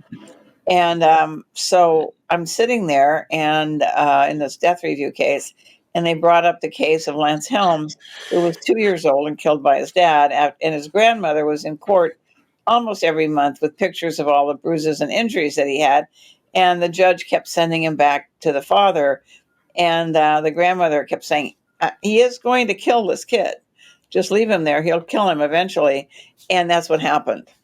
And so I'm sitting there looking at this, and somebody said, well, did somebody ask the judge, like, why was he sending this little kid home with all these injuries? And he said, I didn't know where to send him to make sure I had the right answer. So I stood up. I'm sitting next to the coroner. I said, I'm out of here. And I went and wrote a grant and got 1.2 million and started the first 24-hour center in LA that focused on both mental health, and healing. Let's just talk about, healing. But that became, so there were 3 centers and now there's 6 centers. So it became a place where we're open, continue to be open 24 hours a day. Always there's going to be an answer. Somebody with expertise is going to make an answer. And we're going to ask about mental health, and we're going to ask about how we can keep you safe. So that was great. And then the lawyers for the county came to me and said, thank you very much for doing that. We appreciate it. You need to be able to hold DCFS accountable for getting the kids in to be seen. So two families had given VIP, eventually we got $800,000 and when they in their wills, and I used the money to build an electronic system to intake all of the referrals from DCFS, so we could monitor it. We knew exactly what happened, and no kid could slip through the cracks. But what happened was that built this partnership with DCFS. But the fact is, the fact of starting this ended because now we knew where every kid was and knew every kid that was coming in, and that partnership was so strong, was so strong that we could guarantee that kids had access to an assessment. Now that was great. That was the peak of the bell-shaped curve. Right. And now we have, we found out that by doing that, we cut child deaths in the county of LA from the peak of about 60 per year at the hands of caretakers to less than 5. So Right. it was an amazing, amazing impact by holding people accountable. And that was a phenomenal moment in time to realize that. And it's effective. It's amazing. It improves communication. You know what happens. We can monitor people. That was great. Now that was the peak. Now you're coming down the other side where people are saying, maybe we shouldn't get involved in people's lives. Right. Now, I don't want to be involved in your life, to be honest. I don't want to be the person that's taking your child away. But I want to be the person that says you need help. And if you need it, I'm not going to tell you how you live your life, but I'm going to insist that a community, again, this is a community, that the community gets involved in sustaining you. All right? I mean, it's hard to be a single mom with 5 kids and inadequate income, and be good at it, and a refrigerator that's broken. Maybe you need some help. Yeah. I'm curious because I think this ties in pretty directly to sort of the abortion conversation that we're having on right now, because I'm wondering, as abortion becomes more and more restricted across the country, how is that going to affect this area? Because I mean, you're obviously going to have a lot of parents with kids that they probably didn't want or that they don't know what to do with. How is this going to feed into what you do and make it conceivably a lot more difficult? Well, it's a great question. I think the individuals that are going to be most impacted by all of this anti-abortion, you don't have, no personal choice, etc. The people who are going to be most affected are the poor, Yeah. because those who have money can always figure out where to go, even if they had to go out of the country. So they're going to be affected the most. And without resources, it's like, I mean, let's look at it this way. I have 3 kids. I raised 3. I always had respite care. I could always get somebody to come and help me. I was working nights. I had 3 kids when I was a resident. I mean, talk about being tired. You could be just worn out, but I always had resources to make sure that I could take care of that. We're talking about people who don't have the resources, that are in poverty, that do need our help. And by saying you're going to have 5 kids instead of 2, because you're not going to have an option to say 2's enough, right? You can't even get. I'm waiting for them to ban birth control. They're trying to, right? I mean, so we end up making the worst possible situation for the poor. And it's so what are we going to see is what we saw before Roe versus Wade, is that we are going to end up having more and more kids being harmed out of sheer frustration. What causes people to act out? Not everything is a malicious, I'm planning on harming my child. It Right. is, I am irritated, I'm tired, I don't have food, I don't have a refrigerator, and the kid gets hit. Yeah, So, it's an unplanned response. It's just a breakdown, right. not something that's It's a breakdown. So that does concern me, along with everything having to do with the rights, women's rights and abilities to achieve. What happens? What happens to young kids in their teens that are raped and they end up? You're going to force them to have this baby? What are you doing? I mean, they have no future then. Their future is gone, because if they're poor, nobody's going to help them go to school. Nobody's going to help them achieve. It's over for them. I've had pregnant kids in my clinic as young as 10. And without a therapeutic abortion, they would essentially have not survived. Yeah. Well, kind of segueing a bit into sort of your work with FASD, which is, I know, something that you've worked on pretty tirelessly for a Mhm. long time. I'm curious, I mean, even though FASD is more common than something like autism, there are still weirdly, and I'm shocked by this, there are still evidently fringe deniers, like people out there who deny that this even exists or is an actual thing, which ties into what I was talking about earlier with, I'd done some research into Lyme disease, which is another, area where people just, for some reason, don't want to believe that it exists. And I'm curious, hasn't that ship already sailed? Isn't that science settled? Well, yes. I mean, to individuals that are paying attention, again, it goes back to what I said about child sex abuse. Was the idea you have to know that it happens. You have to accept that it happens in order to make the diagnosis. And making the diagnosis, as recently as 2 weeks ago, I was told by one of the leaders in health services in LA, why make the diagnosis if you can't cure it? You know, Oh, being born to a mom that drank in the first trimester, et cetera, of pregnancy, and cause, whether it's a lot of alcohol causing severe brain damage or a smaller amount causing some brain damage, it does have an incredibly bad effect on the kids, on the infant's brain. And I didn't realize that. I knew what fetal alcohol syndrome was because I was a pediatrician, but I mean, I didn't realize how desperate it was until I started looking at all the kids that were failing foster care, or foster care was failing them.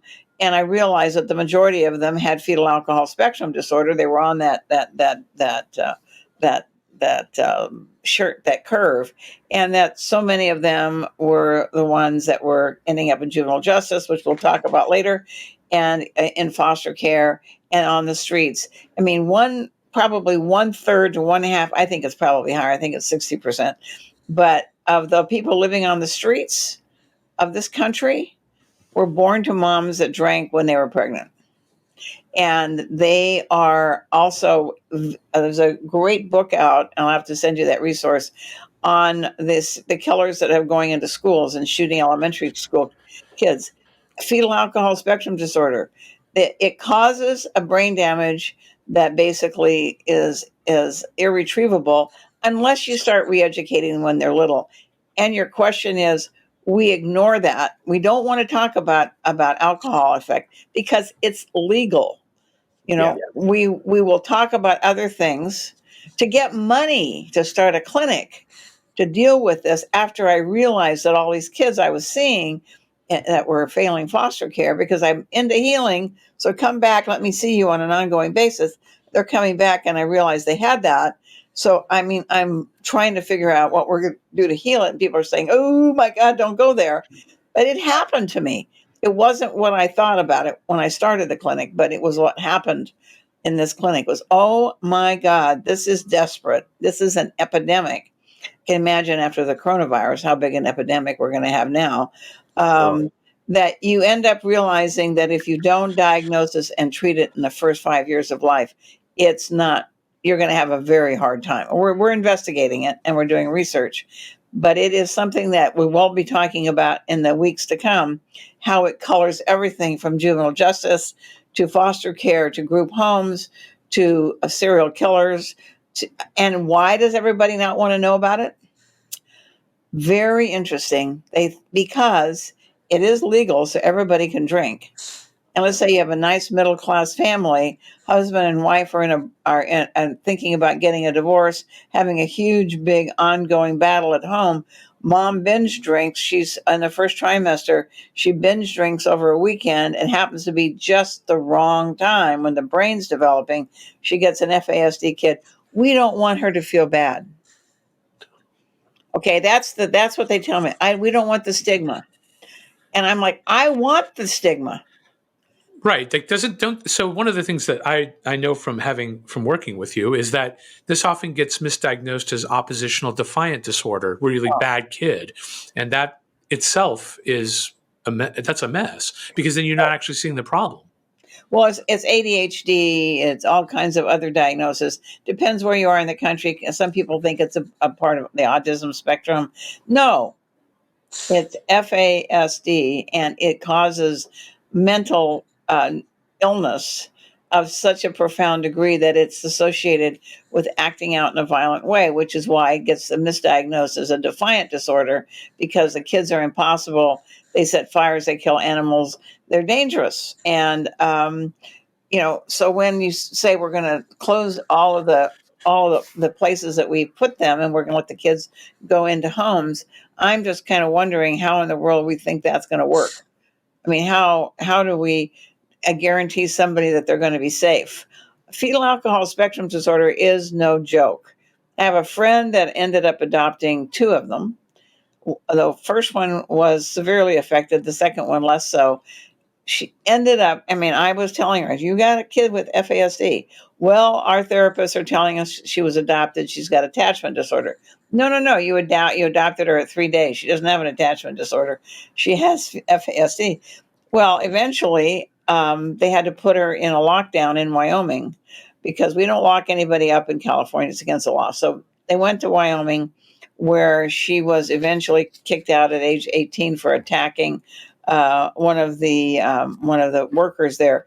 But in the interim, she would come home for the holidays, and a very affluent, very overachieving family. And everybody in the family, except for this child, would sleep in the master bedroom with the parents with a door under the handle to get in there to keep the kid out because they were afraid she would kill them in the night. Yeah. I mean, the fact is yes, it is an incredible stigma that somebody drank and had a child. If we don't recognize that, they continue to be a risk for themselves and to everybody else around them. Right. Yeah, this whole like stigma conversation I just find to be so ridiculous. I mean, and we've had obviously a totally different area, but I think back to like when the very first time I went to Germany on vacation, right? Mm-hmm. You know, what is it everybody thinks about Germany? Obviously, they think the Holocaust, they think World War II. And I just remember like being so like shocked that I would be walking down the street, and out there on the street in front of every single home that had once belonged to a Jewish person, there was a plaque that was outside of that home, like honoring that person, acknowledging what happened, Mm-hmm. acknowledging, you know, what Germany did. And it was like, it was this idea of like, we're going to make sure that, you Yeah. know, all of the facts are out there. We're not trying Yeah. to hide anything. We're not trying to bury anything. Yeah. And like, if that falls, it's like the whole stigma conversation. It's like, yeah, no one wants to be told that they drank too much and irreparably harmed their child. But what's the alternative? Like the alternative is terrifying. Well, you know, Right. it's interesting. It's like smoking in restaurants. You know, we've sort of come to the point where if somebody's smoking in a restaurant, we look at them a bit askance, right? I Yeah. mean, although, you know, there's going to be a stigma attached to whatever, you know, the idea of smoking. We have a stigma attached to smoking now. We have a tremendous, thank God, a decline in people smoking. It's if we don't do if we don't pay attention to all of this, you know, nothing's going to change. So it's kind of like I'll give you, you know, an example. It was like in I think it was in Florida. It's Parkland, where the kid that had been a student there came in Yeah. and shot like 19 students and teachers. And so I was, you know, I'm in a discussion group here about FASD in California, and the group is saying, Astrid, don't you dare say anything about that. We don't want you here talking to them about FASD, because I'm looking at this kid going, holy Toledo, he meets all the criteria, you know, adopted into a family, has the features. Look, I said, he's got FASD. And they're saying, oh, please, we don't want the stigma. Don't say anything. And so one of the members of the group ended up testifying at his sentencing hearing that he has FASD to make sure he didn't get on to death row. I mean, the fact is that, yeah, there is stigma attached to it. How do we not raise awareness so that individuals adopting these kids into their homes or whatever don't understand that they need to have them assessed and get help for them as quickly as possible, so that they're not going to be dealing with this when they turn 12, 13, 14 years of age. How you know, just to bring it back to the DCFS focus for a second, how is DCFS dealing with FASD in their management of the children in their care? Well, there's two approaches to it, Erik. Good question. One approach is, please don't tell anybody that this kid was born to an alcoholic mom, because we Oh, want to get the kid adopted or out of the Placed, household. yeah. That's one approach. And well, there's three approaches. And then their second approach is, can we bring these kids in to get them assessed and treated as soon as possible? So there's a sense of awareness about that. The kids in the system that are failing, that are chronically involved in the system, that fail all the time, of which there's thousands. We're trying to figure out how to support them better through both therapy and peer support. And DCFS just depends on the worker, but Right. a lot of those kids don't. Erik, a lot of them fail foster care, so they're just bouncing.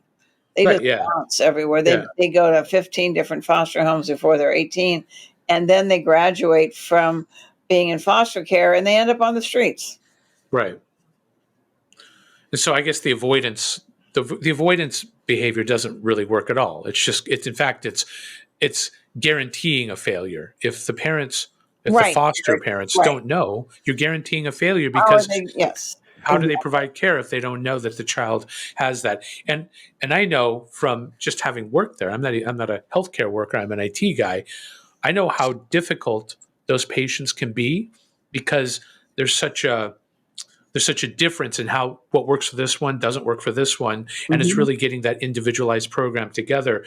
Avoiding it is just putting off that likely long and difficult process to assess that. That sounds crazy, but Isn't it? It's a tragic piece, Eric, when you think about it, because if we actually guaranteed, I mean, we set parameters and we tested every child and looked at the kids that were the highest risk and followed them and began therapy, we probably could, in fact, bend their trajectory into being an adult incarcerated for violent crimes. I mean, we could do that. We could start very early. But the fact is we can't keep waiting. We have to sort of begin to make it into a national agenda that we're actually going to start looking at kids. For example, I'm not saying this is the perfect solution, but there are very few markers at birth, except if they're born to a mom who's on drugs. So we test kids when they're born to see if they have drugs on board, right? Mhm. I'm just saying, okay, if they're using drugs, there's a good chance they're using alcohol. So right, why don't we take all those kids and put them into a clinic and follow them so that they are, so we begin at age 2 to say, oh, okay, we're going to start doing intensive therapy with the family and with the kid so that we begin to retrain the brain because it's a brain damage. We're retraining the brain so that the kid will, in fact, be able to go to school and achieve and be accepted into society as a nonviolent, productive human being. right.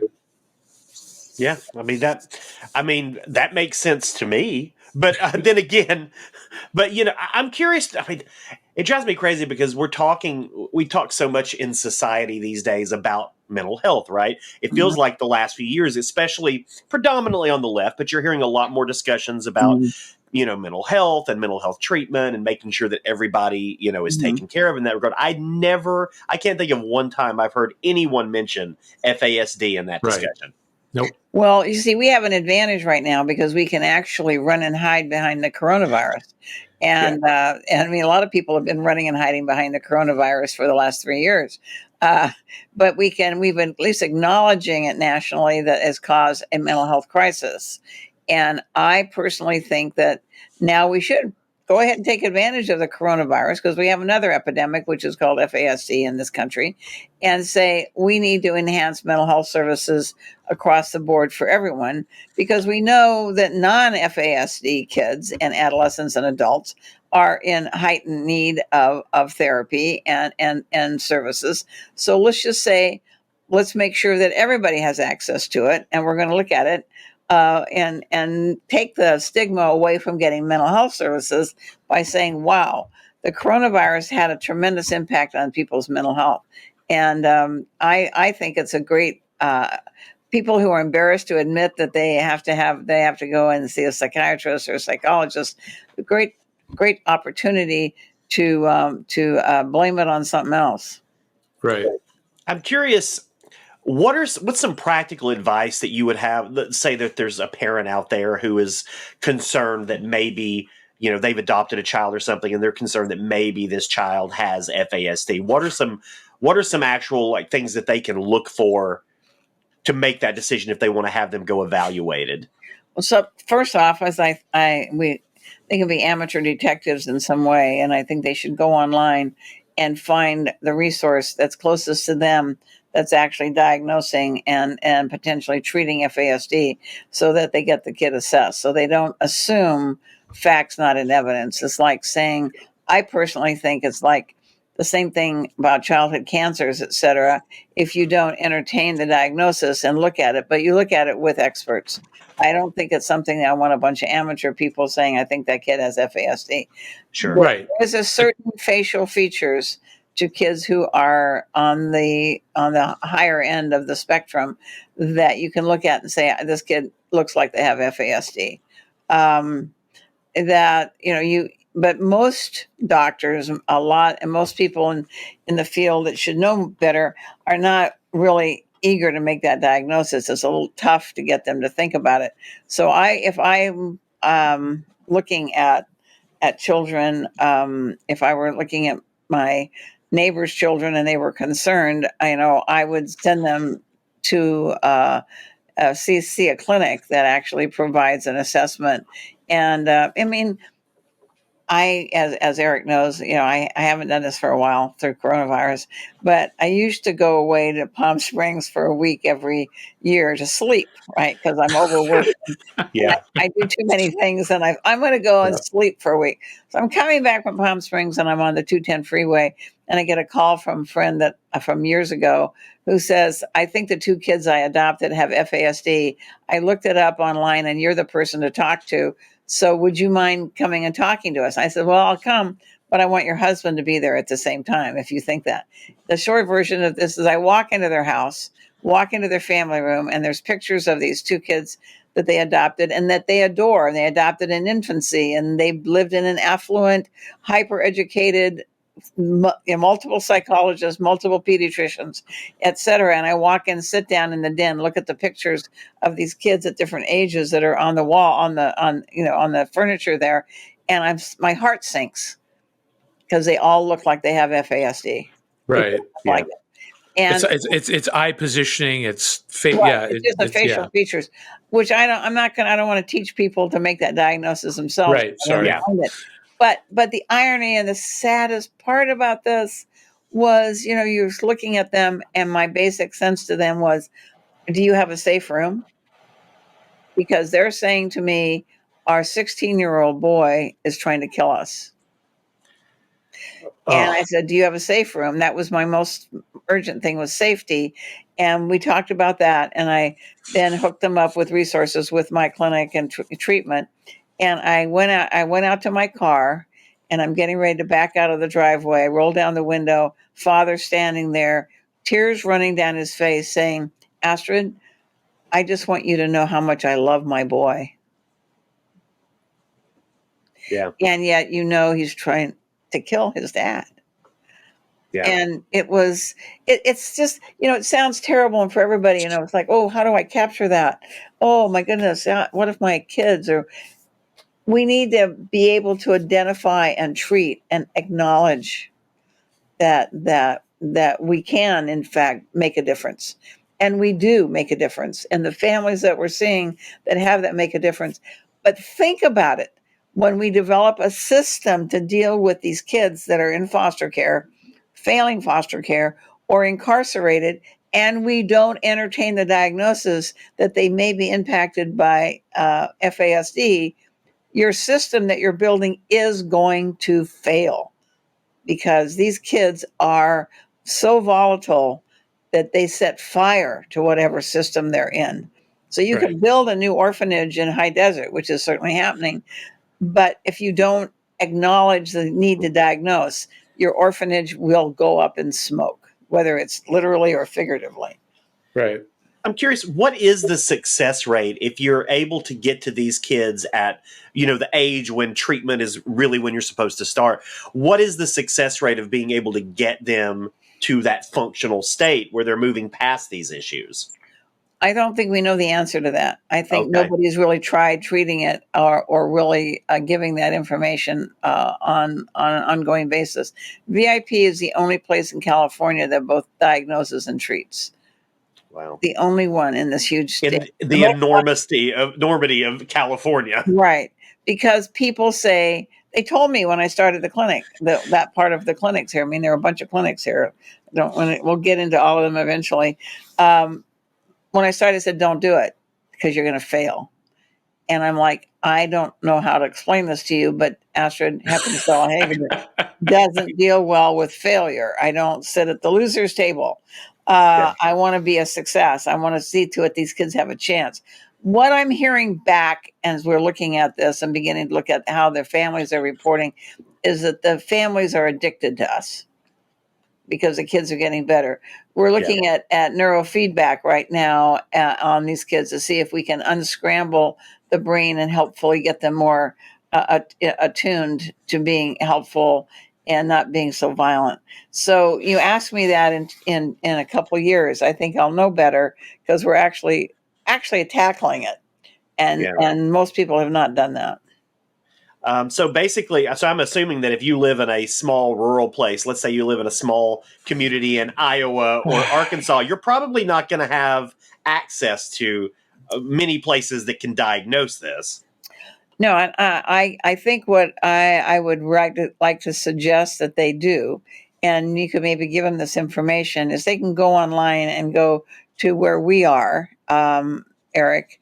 They can hook into that and get a part of our website to log into, which is something you and I will be talking about tomorrow.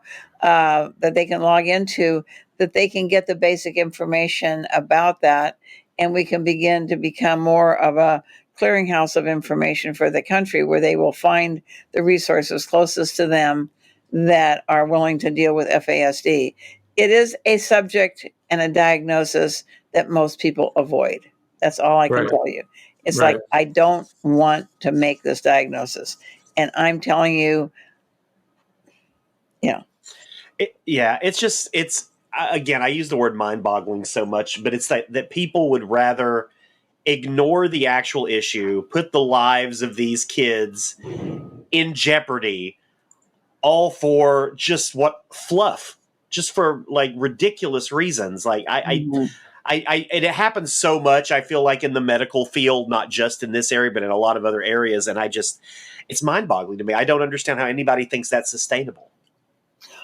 Well, I'm going to, I know we're going to run out of time here, and my basic message is, in our world right now, and what we're dealing with high risk youth and violence against women and the abortion issues and people's rights and all of that, we as a population can no longer rely on the intelligence and the commitment by those that we've elected to lead us.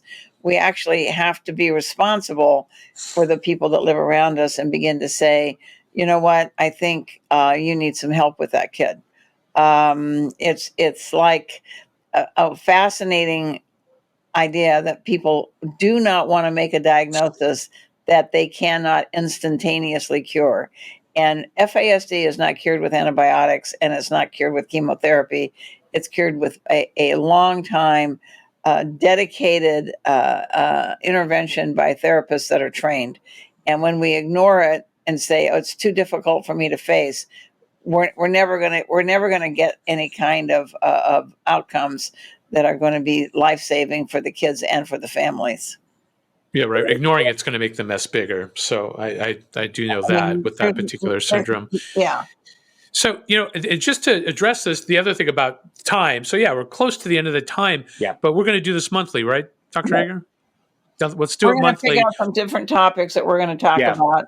And, there are some very important things that we can talk about for parents as well. And I've sort of resuscitated in my mind a book that I wrote some time ago, but didn't actually get it published because I got too busy probably. But the idea of the book was that the world is an unfenced swimming pool. So the idea that we don't want kids to be afraid of water, but we don't want them to drown. Because when you talk about preventing child abuse and a stranger danger and all that, people would say, well, I don't want my kid to be afraid of other people. But I want them, in my mind, the world is an unfenced swimming pool. I don't want them to drown either. So I want them to be able to know when they're safe. And we'll talk a little bit about that. And we'll talk about possible solutions.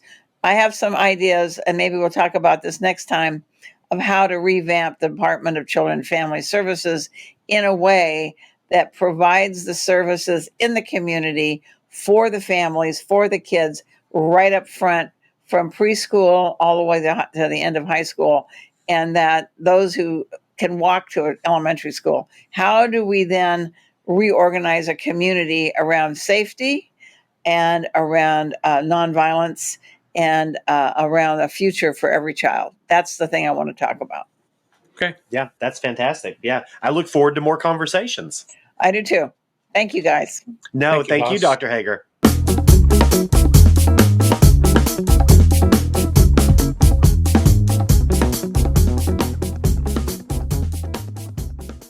The whole situation with what's going on with the county lawsuits is it's such a mess for them. And the thing is that I think the type of breakdown that you see with that is what happens when people realize that it's not going to be easy to get it done, to get it Yeah. fixed. And so in this case, it's not easy to deal with children who have FASD. It's not easy to deal with the situation where it's oftentimes poverty creating the mess, right? That is causing all the issues with these children. And so, like she said, is it just even to take away a child just because their parents are poor? No. What's just is finding a way to work that out. But then again, there are people in society that don't believe in helping people out like that. They would ask, well, why did you have kids? Well, maybe they're not educated. Well, such what's a funny mess. too is like when I was going down my sort of research dive into this, and I mentioned it in our conversation, I was shocked at how many deniers there are. Yeah. Like how many like medical doctors, like scientists and researchers, and I said this off recording, but and it came on the heels of me just watching that documentary. It was called The Quiet Epidemic, which is about Lyme disease and how a lot of prominent doctors still won't recognize chronic Lyme disease. And we talk about, FASD and like misdiagnoses, which is also like, people have Lyme disease. They're being diagnosed as having fibromyalgia, chronic fatigue syndrome. All of these conditions that we've said for years are fake conditions. Fake. Yeah. Well, they may not be fake. They may all just be condition. They all may just be one condition that we're just refusing to believe is an actual thing. And it happens all across. They may be part of a set of conditions that can throw your body into a lesser performing space, right? Like when you have a certain disease load, you're only going to get this level of performance, of pain level, of pain control, of energetic, or the ability to get up and get out of bed. Your energy levels will just go down once you reach a certain disease level. It's and it could be Lyme disease and fibromyalgia and that cause it just at differing levels, or having had COVID as another example is something that's popping up as one of those permanent disease load type states, which may just be, again, that mess, but you have to be able to look at it to be able to see it. And FASD is something no one wants to look at. Well, moving on to next week, barring any unforeseen occurrences, and as you know, unforeseen occurrences in the podcast world can't help, but we will finally be joined by former Alabama Governor Don Siegelman. Nice. I've got a book to recommend if you want to read it. It's called Stealing Our Democracy: How the Political Assassination of a Governor Threatens Our Nation. This is actually written by Don Siegelman himself. For folks who don't know, Don Siegelman was a one-term governor in the state of Alabama, had a lot of potential on the national scene. Like a lot of people were talking about him even posing a possible presidential run risk to Republicans. And so Karl Rove swooped in, mounted this concerted attack against Siegelman, ended up getting him convicted of something that all politicians do. But he got convicted and sent to prison for multiple years for this. And this effectively completely demolished his political aspirations and future. And I'm someone who was one of Don Siegelman's constituents at the time. I remember him being a breath of fresh air for the state of Alabama. We don't get many Democratic governors there, so when we get them, it's kind of an anomaly. And so I'm very excited to talk to Governor Siegelman, talk about how politics were weaponized in his case, but also about how politics are being weaponized today, which I feel like we read about or see on a daily basis. Right. No, it ought to be interesting. It's funny is I'm pretty sure years ago when he was in the middle of his mess, I actually was working for a company and I did IT for his daughter here in LA. Oh, which wow. is crazy. Yeah. I'm pretty sure it was Dana Siegelman, and I'm pretty sure her dad was, but I'm going to try to remember that. But yeah, it'll be interesting. I think this is a great guest too, because the conversation that I'm sure we'll have that you've recounted to me about how he dealt with being in prison, I think is a great way to deal with it, because he doesn't blame anybody, right? So it's kind of nice. Yeah, it's he blames the people that it's clearly sure, but I'm who saying, but yes, he doesn't. Yeah, he's definitely tried to, as we say in the South, make chicken salad out of chicken shit. And which I appreciate. But so yeah, join us next week for that.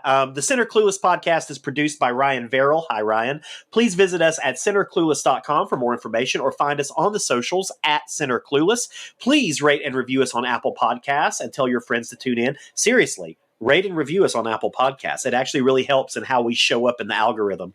If you have a question, comment, or criticism, email us at centerclueless.com, or centerclueless@gmail.com. This is also the email that you'll use if we completely just fucked something up and got it wrong. Please let us know, and we will actually talk about the correction on the next episode. Great episode. Great times. Yeah. These are good, Billy Ray. I'm so happy, man. I appreciate it again. Thank you. We're going to try not to fuck up the next one. So until next time, whether you're left, right, or somewhere in the center, we hope you are a little less clueless, just like us.